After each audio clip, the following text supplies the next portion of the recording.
Good morning, dear friends. It is Friday, Nisan 7, April 8th. In 1 week, we'll be preparing the fire to burn the chametz. I hope that doesn't get anybody traumatized or anxious. So we have 1 week till Pesach, and I'm grateful that in these busy times, all of our honored members of the Chabura made time to study the entire Talmud, one page, one line at a time. At the present, we are studying the 15th chapter of Masechah Shabbos, Perek Ve'elu Ksharim, about knots. And we are on 113 Kuf Yud Gimel Amud Aleph. And again, we've been talking about the tying of knots and which kind of knots may not be tied on Shabbos. And we'll have more of the same. We're going to also transition. It's not only that not all knots are created equal, but not all material with which one makes a knot are the same. Because remember, one of the big problems about knots is permanence. Well, what about different kinds of strings? What if it's a dissolving stitch? Okay, we don't use that example, but something close enough to that. But first, of course, we're going to dedicate today's learning in addition to our ongoing dedication for the well-being of our dear members of the Chabura, everyone with their expertise, professional and life experience that deeply enriches the quality of this Chabura. And so not only for our dear members, but the members who we don't always see, but we know they're behind the cameras, who are encouraging and supporting and participating. And so for those in front of the camera, behind the camera, and for those that are looking into the future and watching these recordings, we dedicate for their well-being. But today, in particular, our hearts, thoughts and prayers is a word that's a cliche that doesn't have a lot of meaning. But of course, our hearts and our tefillas and our concern is with the residents of Eretz Yisrael. Another day, another painful headline. And so we dedicate for the refuah of those that need healing, and the memory of those who we're remembering, and most importantly, that Eretz Yisrael and our people should have no more painful events and no more events of this nature. Protection, peace, tranquility, and bracha is our wish and hope, and prayers for Eretz Yisrael. And it's not just a line that we say, but it's deep in our hearts, and so we hope to only have good news. And so that's our dedication. That's where we are today. And we're going to learn a little bit about... A third person just passed away from last night, so it's now 3. 35-year-old. I think the other 2 that passed were also young. 27. They were 27. One just got engaged, actually, last. Yeah. And it's a lot of pain, and we as Jews, we don't celebrate or we don't seek pain, but unfortunately, sometimes the pain seeks us, and what can we do? All right, I'm going to share the screen, and we'll learn the Gemara, and it should be a tribute to the memory of those who are taken from us, and a bracha for those that need our zuchus. So again, we're talking about knots. Yes, the haves and the have-nots, the can-do and the can-nots. But of course, our main discussion here is about the K-N-O-T-S. The knots that are not to be tied on Shabbos, to be tied on Shabbos. So again, now in a sense, we're transitioning not so much the nature of the knot, but the material that is being tied. And so our Mishnah says the following: Koishrim dli bifasikya. One may tie a bucket with a pasikya, which Rabbi Steinsaltz translates as a belt. What's the deal with a belt? Simple. As Rabbi Steinsaltz explains, a belt is not something that a person is going to relinquish. They might use it because, well, let me ask you this. Why do you need a knot and a rope on a bucket? Who knows? Maybe to carry it. I don't know what kind of bucket. Well, most likely it's to lower it into a well. At least that's what I'm imagining, to extract water. Although you're right, there are probably other uses and venues as well. And so a person needs water, and they don't, the buckets, the rope snapped. So you might use a belt. At least we're using Rabbi Steinsaltz's translation in the moment. And so you're not leaving it there. This is not going to be a permanent knot. This is an extremely temporary knot. Rashi, Al Pi Abor. Okay, see, if I would have read Rashi, I wouldn't have had to tell you my thoughts. I would have just told you. Rashi says, indeed, you're using a bucket into a water cistern.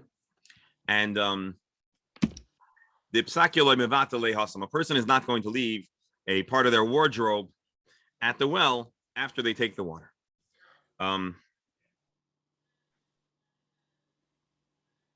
Why belt? So what's understood here is that we're talking about a wide kind of material. So, well, actually, hold on 1 second. No, because I saw elsewhere it gives a different translation. Art Scroll calls this a girdle. But I guess what is common is whether it is a girdle for women's apparel, or maybe not women's apparel, but if it's a girdle type string, or if Maybe it it's is a Probably gartel, a gartel or a girdle. Oh, doctor, you. Actually, I want to show you one more thing. Tell me if you can see the screen. We have this resource that I took from Aldaf, and they too describe a psikya more as a girdle of sorts. They actually use that word explicitly. So I suspect they're aligned with the Art Scroll, but Rabbi Steinsaltz, and actually, believe it or not, the Mesifta, they translate here that we are describing a girdle. The reality is it appears that there are different places in the Gemara where the word psikya is given different translations. And there's a big difference because if we're talking about a belt, it's probably a stronger material than a rope, or at least thicker or wider, more durable in a sense. Whereas if you're talking about the laces of a garment that's being bound the way it's portrayed in the picture I showed you, well, then it's probably a whole bit weaker. But anyways, we'll see the Gemara. But so you can tie a bucket with a psikya, whatever it is, but one may not use a rope. Why not? Because a rope belongs attached to a bucket over a well.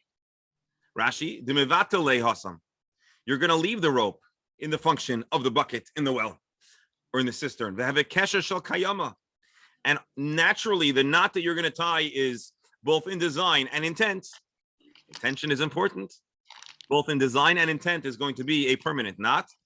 Shahare kosher v'talei sham tamid.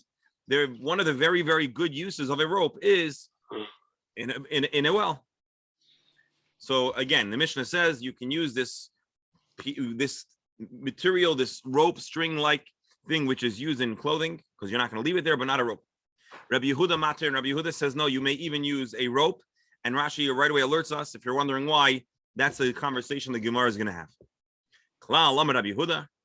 Rabbi Yehuda taught us a general principle, and this is a very important principle about knots on Shabbos, called kesher she'enoi shel kayama, a knot, permanent knot. Ein chayavin olav, one is not going to be liable for making it on Shabbos.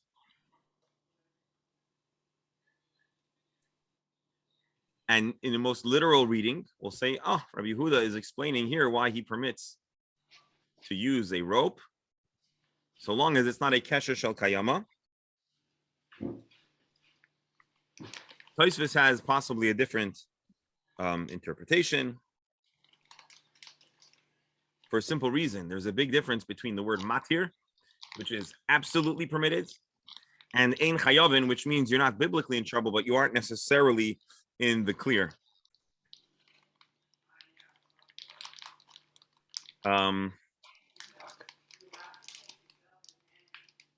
Anyways, maybe we'll take a look at this Tosfos in a moment, but just to bring that to your attention. So here's the Mishnah, short, nice Mishnah, where we're talking now more about the material, but it all comes down to the question of a permanent knot. If it's a kind of material that is not, that you're not going to leave in the service of a well, then you're not going to make a kesher shel kayama. But otherwise, it's not so simple. That's the Mishnah. Any thoughts or comments? Again, and with the caveat that much of probably our thoughts and comments will be resolved in the study of the Gemara. But if anyone has anything to introduce into the record at this time, it's always welcome.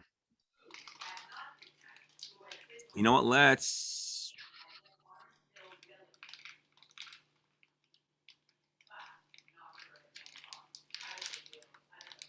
real fast. The Rashba. Kasu b'Tosfos. He's quoting Tosfos. We're not really talking about the kind of deli, the kind of bucket that we have nowadays. Because that is not our buckets are not attached. I'm sorry. Basically, the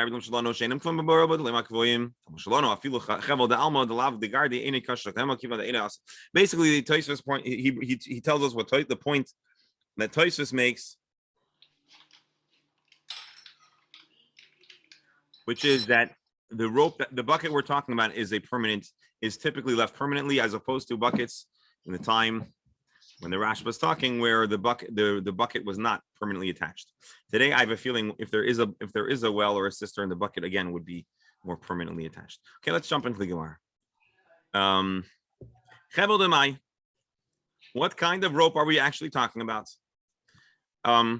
Those that are in the space, those that are in the rope industry know Thank you. that there are many different types of ropes. Many types of ropes. And not all are created equal in their manufacturing, the design, the material, and the cost. So the Gemara asks, which kind of rope? We're talking about the default standard rope. And I think we're all picturing in our mind a kind of rope that we envision as a standard type of rope. Rabbi Yehuda Matir, does it make sense that Rabbi Yehuda would ever allow you to tie such a rope? Kasha shel kayamahu. This is the kind of rope that is primarily used in a well, primarily used to hold a bucket. And then Rabbi Yehuda it doesn't make sense that he would be allowing you to make a permanent knot. We know you can't make a permanent knot. So with this type of deduction, the Gemara says, Ella, rather, what kind of rope are we talking about? Chevel de gardi. We're talking about a rope that is a weaver's rope. Let me see if I have a picture for us. Okay, no picture, but understanding. A chevel de gardi, it's a kind of rope that is specialized in the use of weaving.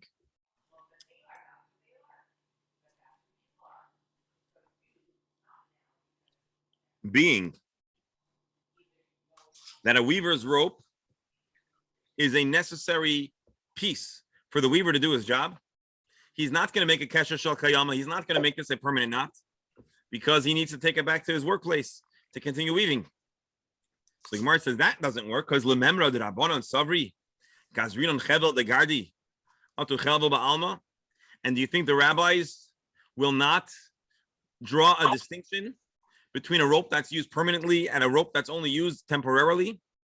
Are you trying to say that the rabbanon say that you cannot use any rope, even a rope that's of high value, because you might make a permanent knot in a regular rope? But Rabbi Yehuda Savar Lai Gazirina, and Rabbi Yehuda is of the opinion that we don't make such a gzera. We distinguish between a rope that's used permanently and a rope that's used not. Well, we're going to show that that's not necessarily the position of Rabbi Yehuda and the Rabbanan. Again, Rabbi Yehuda would say there's no gzera, and the Rabbanan say that we would say there's a gzera. But Aminu, that doesn't really work out well because we have a brisa that talks about our very topic. Chevel deli. Shenifsak. If you have the rope of a bucket that frayed and snapped, lo yehe koishroi, and you need water. Now, you shouldn't tie it with a proper knot, but you could make a Dr. Stamler. What would you say? What's an aniva in Hebrew? It's Tie. a A tie, a necktie. a tie. Yeah. Necktie. Interesting, aniva. So- So here, I believe what we say onvo to make we're talking about a kind of a different kind of distinct knot. I think what we might call a loop knot or a bow, as Rabbi Steinsaltz calls it. Why? What's good about a bow? A bow is a very not permanent kind of knot. As a matter of fact, thinking about it now, I believe that a bow, by its very definition, is intended to be opened with ease. And also it's aesthetically pleasing, but I think the main value of a bow is that it's super easy to undo. So the Mishnah, the Tanakama says, you have to make a knot, you can make a temporary knot out of permanent knot. Rabbi Yehuda Omer, Perich olav pundia oy pasikya. If you still need the bucket, you can use a punda, a kind of belt, let's say, or pasikya, or a girdle, or belt, as depending on how we translate this word. Either a garter or a belt. But you certainly cannot make a bow. So again, what do you do if your rope snaps? Tanakama, first opinion, make a bow. Second opinion, you can use an alternate material that is not going to be permanent, but you cannot make a bow. Let's read Rashi.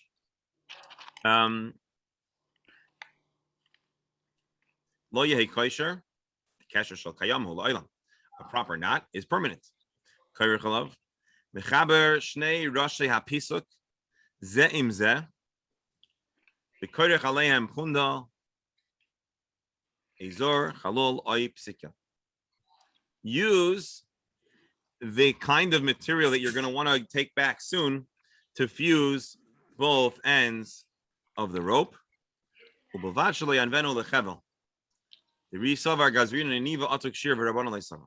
So basically, he says you can use a what we might describe as a somewhat convoluted solution.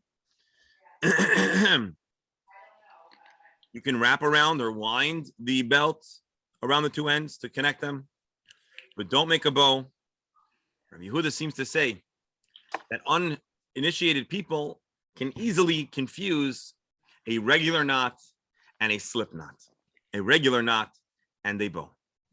So what this kind of shows us, forget the essential halacha, is the exact opposite philosophy on how broad we expand the restriction on making knots on Shabbos.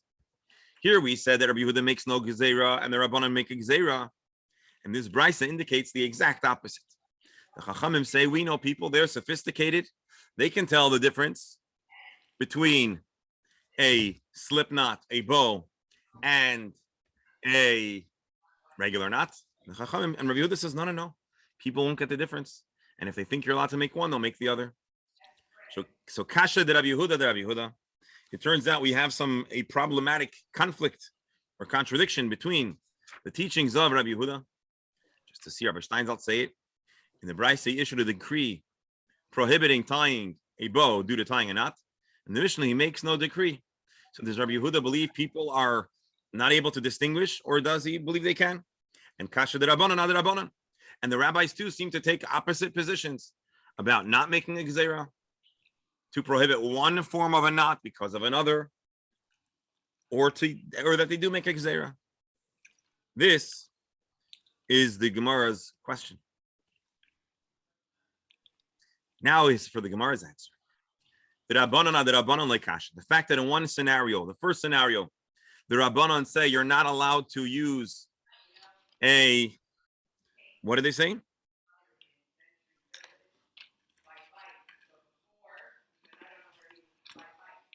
Rabbi Yehuda says you're allowed to use a weaver's knot, and therefore you're even allowed to use a regular knot.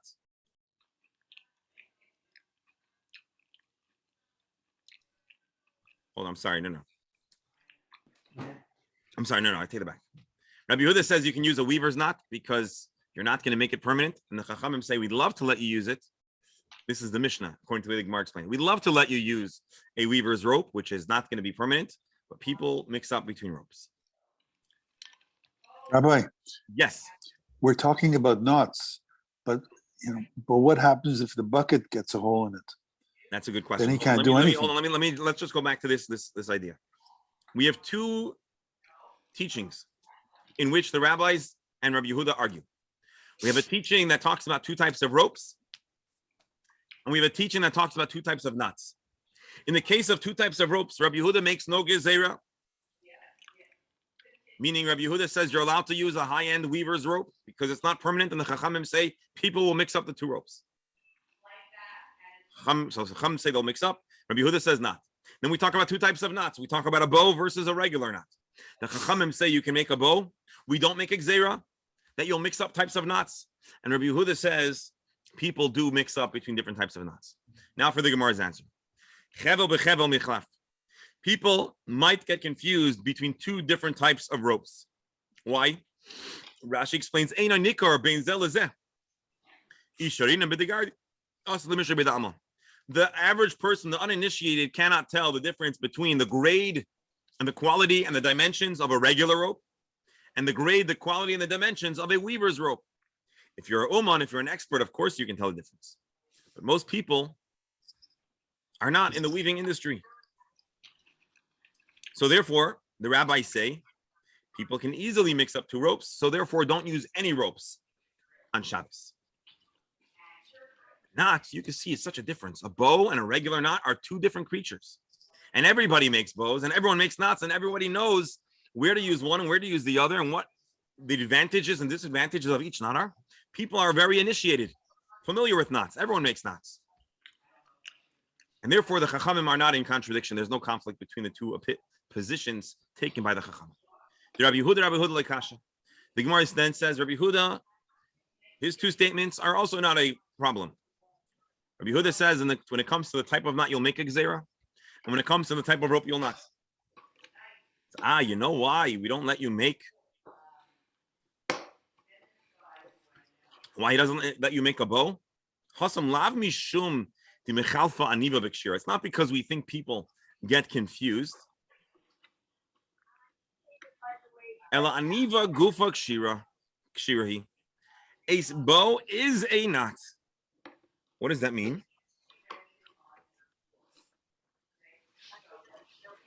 Simple. People know the different kinds of knots, but who says a bow or a slip knot is not actually a knot? It's a very fine knot. You ever got a sholach manis package in the mail that was sent, ground? So it means that for 5 days, the package was in transit and that beautiful bow was there. Didn't move. Didn't fall out. Then it arrived to your house. You didn't open it till Purim. And Aniva, I hope I'm getting this right. Hold on, we got to there's some background noise. And so Rabbi Yehuda says a bow is just like a regular knot. Let's see if the pictures can help us at all. Bear with me a moment.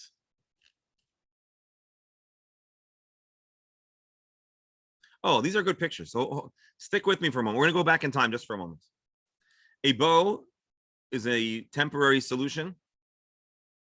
Rabbi Yehuda says, don't make a bow. That's a knot, but you could tie a belt around the two ends. I didn't quite imagine it that way, so I'm glad we have the pictures for our iteration. Then here We don't see the pictures. Oh, you don't see the pictures? I'm sorry. You don't know what you're missing. Now we Here. see. Now you see. Okay, good. So here you see a bucket with a bow. And here you see a bucket with a belt tightly fusing the two ends. That is a really temporary solution. I would be afraid to use that technique because I'm imagining myself losing that bucket. But okay.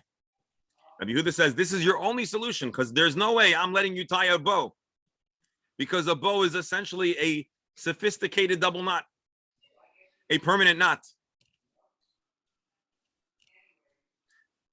Unfortunately, we don't have a good comparison here between a regular double knot and a bow. But let me explain to you based on some, let me get you some additional commentary to understand what it means that Rabbi Yehuda says a bow is just like a proper knot. Rabbi Yehuda says, forget the technicality of how a bow can be undone, which is what we have been saying until now, and it's what we understand. It's what the Chachamim say, and halacha l'maisa we paskin that you can make a bow on Shabbos. So before anyone's getting worried about having to revise how they do their shoes on Shabbos, you can tie a bow as long as it's not a double bow. But if you think about it, in a sense, a bow is like a double knot because you have the initial meeting of the ropes coming together, and then on top of that, you make a bow. So in a certain way, there is a degree of, in style or in concept, there is something similar to a niva and a double knot. And maybe that explains what Rabbi Yehuda is saying. Rabbi, Yes, Rabbi. I'm stuck on how we got from knots to ropes.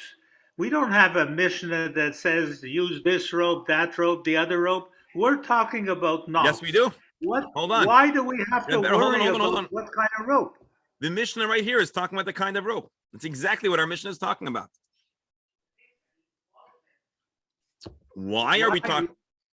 Why are we talking about the rope rather than the knot? Because we are detectives.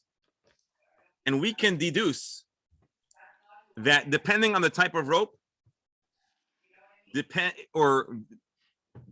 on the type of rope, there's a great variability of how likely it is that you're going to make that permanent. A regular rope. Today we have synthetic materials. It'll be a whole new kasha. Nachon. Nu azvos. So what? You can't tie a knot. I would worry about the knot. Forget about what the guy's using.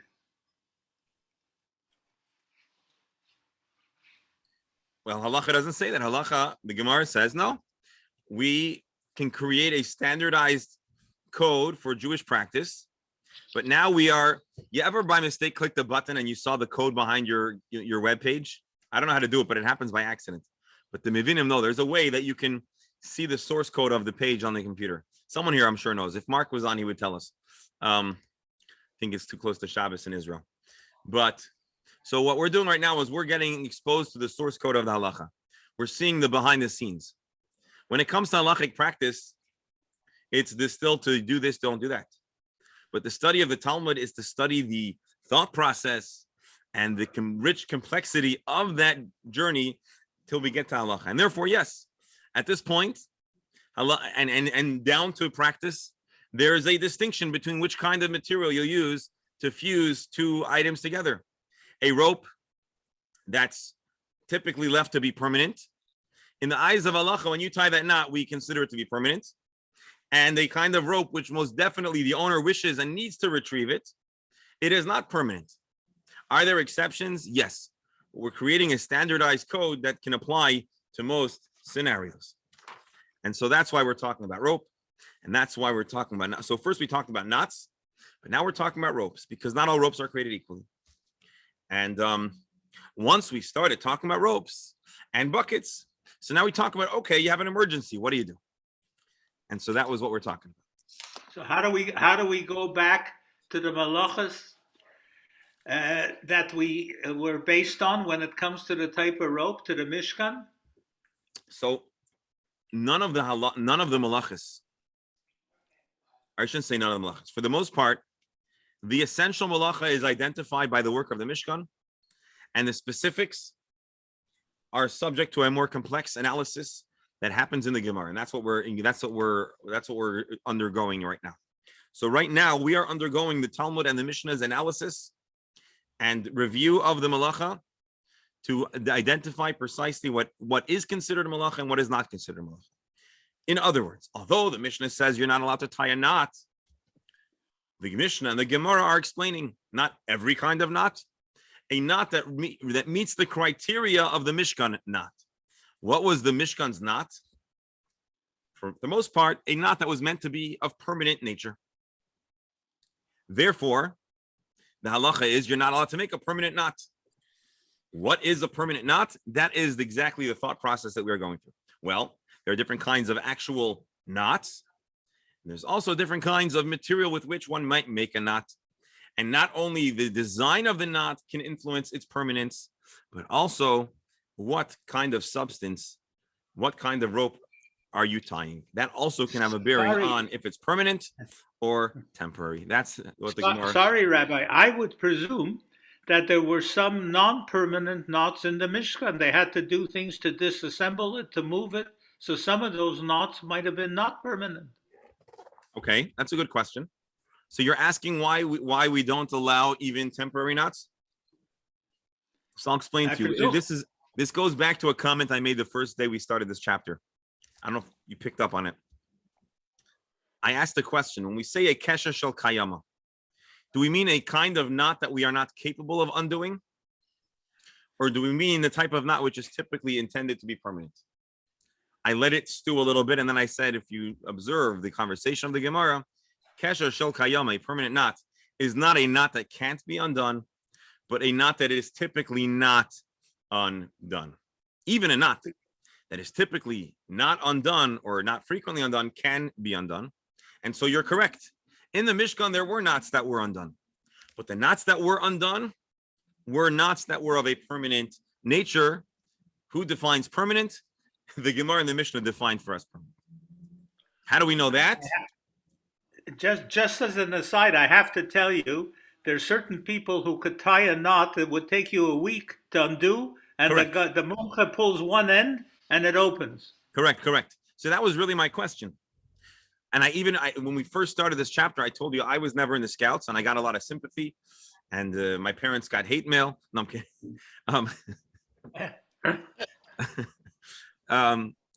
So I'm not a mumcha in knots, but you're right. A mumcha can both create a very difficult knot or a very strong, enduring knot, and a mumcha can probably also untie knots. Now, I'll tell you this. My daughter takes the bus to school with her cousins and many other kids from the nearby neighborhood. And they have a new shtick. The cousins, when they're not fighting, they play very nicely. And so they decided that they want after school to be together too. So how do you make sure that you could be together after school? They each took their backpacks while wearing them and tied them together. When they got off the bus, they said, we can't go into your car. We need to go to our cousin's car because we're all tied together. I'll tell you what, I became a knot mumcha that moment. And I figured out how to undo those knots. And Baruch Hashem, the crisis was averted. Just walk around with a Swiss Army knife. So anyways, Rebbe, I actually want to tell you, I appreciate your question because I think it forced me to revisit and re-clarify what's going on over here. So again, the Gemara now is reviewing and going through the thought process of defining what was exactly the knot of the Mishkan and how its details are applied to halacha. And although there are different opinions, the essence is a knot that is intended to be permanent. And the definition of permanent is that it should endure beyond the moment, beyond the day. That knot cannot be made. Although we know that the knot can be undone. How do I know the knot can be undone? Because the malacha following keshira, tying, is untying. And therefore, it is quite obvious that we are talking about a knot that's not impossible to break, but a knot that is typically permanent. What defines permanence? Style of the tying, and possibly the material with which you are tying.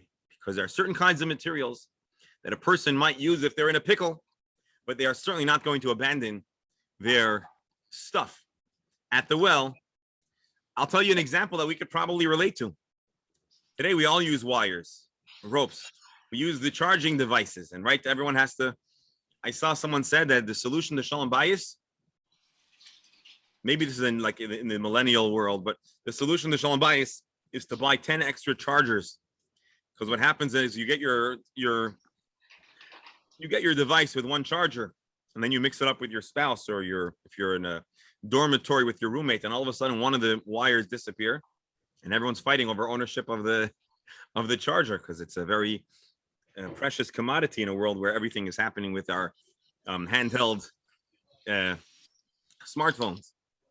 And so maybe Rabbi, if you need to retrieve something, you needed a rope, you might use your charging device, but you're certainly not going to leave it there because your life depends on it. I don't mean you, but I mean there are people who are so utterly dependent to their devices so even if you tied a knot that looks permanent, there's no doubt that you're going to undo it. Rebbe? there's one more criteria, and that is the person who's tying the knot, his abilities. Correct. To him, it may be not permanent. To you, it is. Correct. But we're creating a standardized code. which is basically a double knot or a knot that's going to be left there for a long time because that's the standard behavior.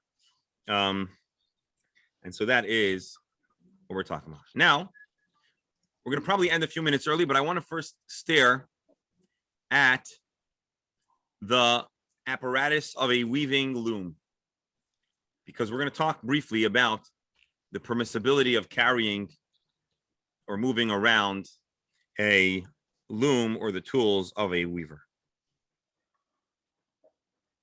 Actually, not yet. We have one more line before that. So hold on.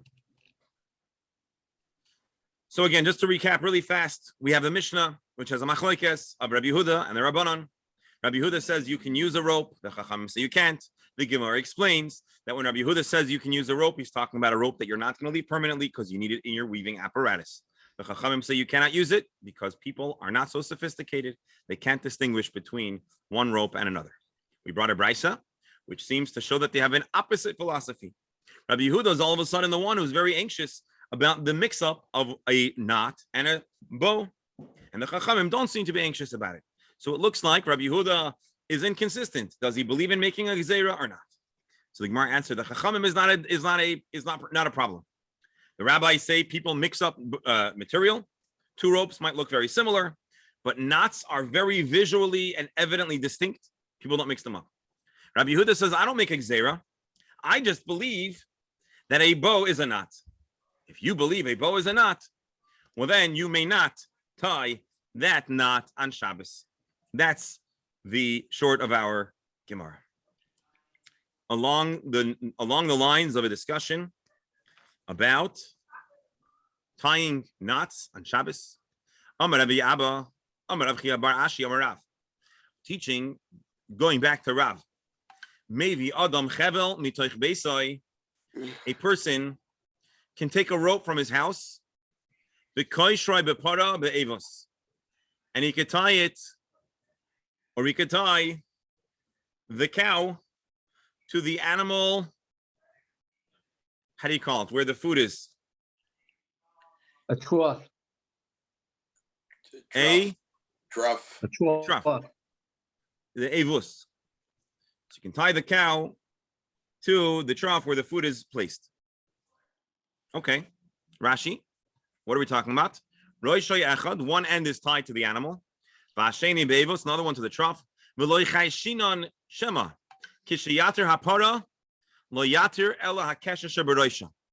aren't concerned that you'll just let the cow loose, but the second end that's tied to the trough will remain there. And then you will be essentially leaving the rope with a permanent knot. How is it permanent? Because it's being left there. Alternatively, you might untie the end of the trough and leave it tied on the cow's apparatus. Ravacha, do Rabbi Acha bar Papa, Rabbi Abba. So Rabbi Acha Aricha asked Rabbi Abba. We're taught in a brisa that you're allowed to tie a rope that's already tied to the trough, to the cow. And if it's tied to the cow, you can use it to attach to the trough. But don't take a rope from your house. So there's two brises. One that says, not a brisa. Rav taught that you're allowed to use a rope from your house. A brisa seemingly teaches that you may not take a rope from your house. What's going on? Now, what's the problem? You'll ask me. Rav, can a person in the Gemara argue with a brisa or a Mishnah? So what is the contradiction? So first of all, generally, if I'm not mistaken, we say Rav Tano Polig. Rav was of the transitional era between the Mishnah and the Gemara. And so his halachic opinion carries the weight of the Mishnaic era. And so we want to make sense. And we do want to synthesize or synchronize or understand how his teaching works with a brisa. So what is Rav? What's going on with Rav? Why does he say you may bring a rope from the house and the Brisa says you may not? The Gemara says you should already know this answer. Hasam chevel de alma, hacha chevel de gardi. Where it says not to bring a rope, we're talking about a regular rope, which a rope's common use would be for all different outdoor uses, to attach a bucket to a well, a cow to the trough, vice versa. Don't use that rope because you're going to end up tying a permanent knot. Almost subconsciously, it is your intention to leave it permanently. It'll be a permanent knot, and you may not do so. Rav says, chevel de gardi. This is a high-end, unique rope. It's essentially almost like a charger. Now, someone's going to listen to this in the future and say, no, there's many reasons why we shouldn't compare a charger to a specialized rope that's used in weaving. And I'm going to agree to that. It's probably an imprecise analogy, but it's a very close one. It's a string that hangs around their house that a person is certainly not going to use for a lesser kind of task.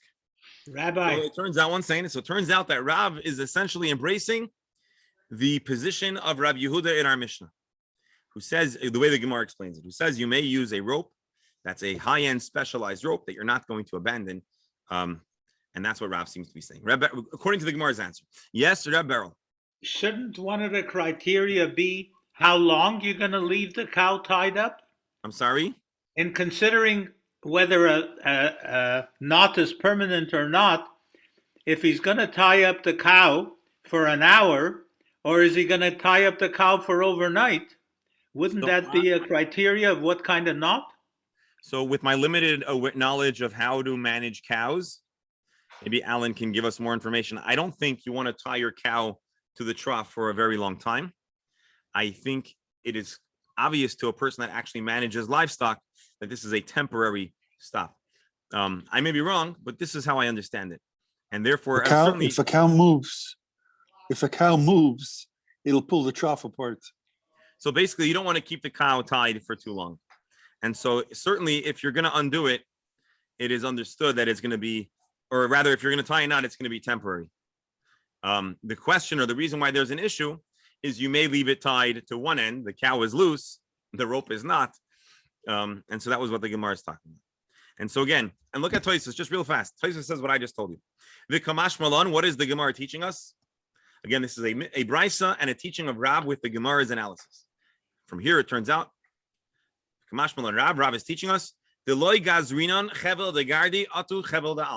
not decree, we do not prohibit the use of a high-end specialized silk rope just because a regular rope cannot be used. And this is precisely what we taught in the name of Rabbi Yehuda. Inami, there's an alternate way to understand the teaching of Rav. Afilu Rabbanan Moed. Even the rabbis will agree, who usually say you cannot use a high-end rope. Afilu b'chevel da'am lo yishchiach, she'yeh kesher shel kayama, keshekosher par be'evos.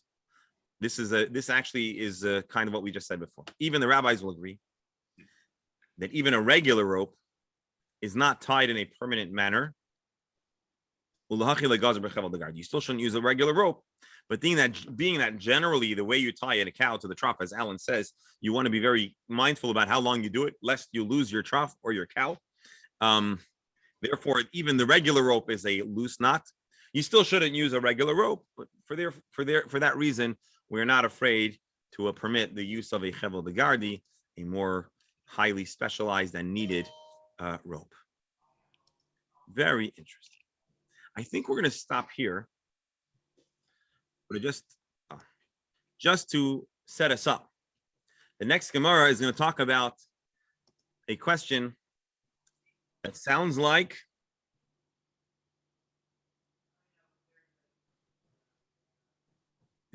a question of muktzah, and it's going to allow us the opportunity to review some of the principles of muktzah that we talked previously, which were a vessel shemelachta le'isser. There is a kind of tool which its whole use is prohibited. Does it become muktzah? Or a kli shemelachta le'isser v'leheter, or a kind of tool that has a dual function, or maybe muktzah machmas chesron kis. Maybe it's a highly valued item that could be damaged. And so we're going to talk, because we've talked about a weaving apparatus, we're going to talk Be'ezer Hashem on Monday.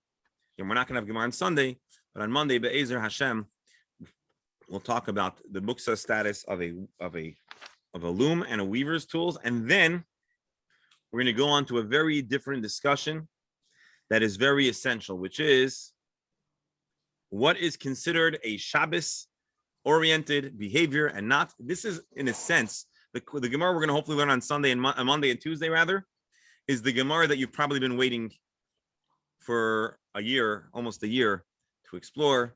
It's going to go into many of the facets of Shabbos that we haven't touched upon yet. So I hope you'll join us even in the thick of a Pesach preparation. But until then, I want to close as we opened with prayerful wishes, of course, for the well-being of our dear Chabura and their households, and a special prayer, a tefillah for the people of Eretz Yisrael, for their protection, for their healing, for their comfort, and that we should have no more of such events, and Hashem should empower and protect those who bravely live and are there simply to protect and defend the land of Israel and the people of Israel with success, protection, and all good blessings. We wish everyone a joyous Shabbos Hagadol. And you have to have a sermon ready, Rabbi. I speak long every Shabbos, so I on Shabbos Hagadol I go short.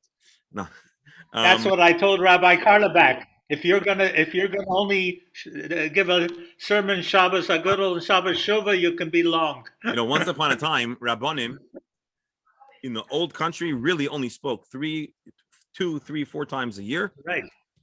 And I mean, actually, it's probably not true. They probably spoke more often. But what we have recorded were works that they probably spent months of deep scholarship and research preparing. And actually, it says in the Shulchan Aruch, I should just say, Shabbos Hagadol is really about commemorating the great miracle of L'Makim Mitzrayim Evcharehem, the civil war that broke out between the Egyptians, which was a prelude to the freedom of the Exodus. The Shulchan Aruch says that the minhag was that the rabbi would teach a sermon on the laws of Pesach because people need to be prepared. And the Shulchan Aruch says nowadays, after the printing press, everyone has access to halachic works. And so the rabbi's role is less essential, or is essentially less about teaching the basics with more to assist with more complex scenarios. So now the rabbi gives a sermon that's more on the lines of Haggadah and Machshava and the like. Anyways, my dear friends, Vayom Lahem Izman Hazeh, our ancestors experienced miracles in these days, and let Am Yisrael do the same today. Keinti Alonu, we should only have good news, and a big thank you to everyone for being here today on this auspicious.